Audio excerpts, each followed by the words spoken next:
Assalamualaikum warahmatullahi wabarakatuh. Saya Muhammad Galang Aritama dari fase F2. Di sini saya akan menjelaskan materi sejarah tentang perlawanan bangsa Indonesia kepada penjajah sebelum dan sesudah abad ke-20. Pada umumnya, perlawanan bangsa Indonesia pada penjajah dapat digolongkan menjadi dua periode berdasarkan abad ke-20.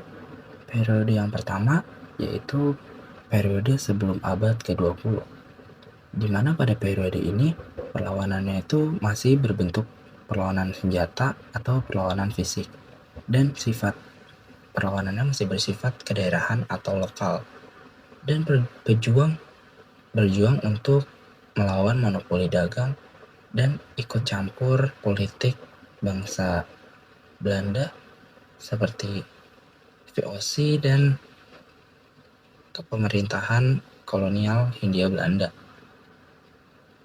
Ciri-ciri perlawanan pada periode ini, yang pertama itu dalam sifat perjuangannya.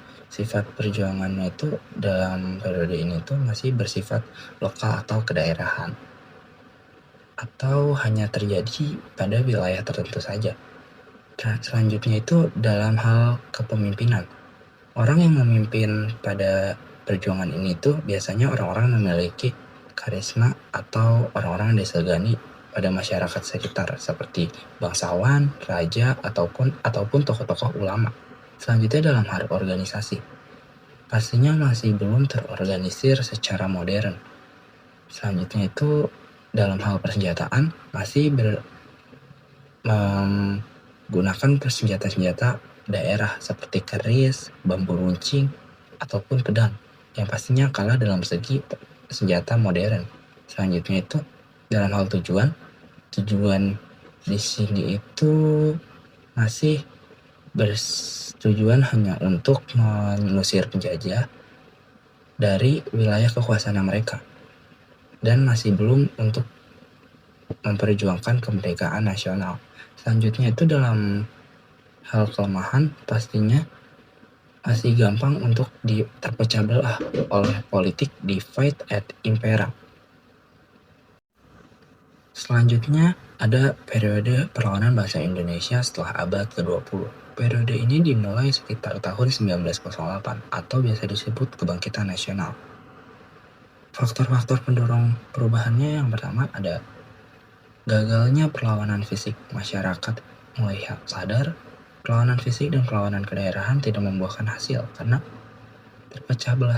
selalu terpecah belah karena divide et impera. Selanjutnya itu ada meningkatnya kaum-kaum intelektual.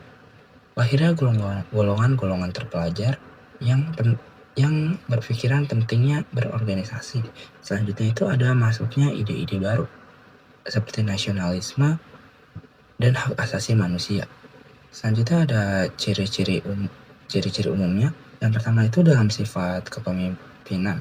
Sifat pemimpin yang orang yang memimpin pada periode ini itu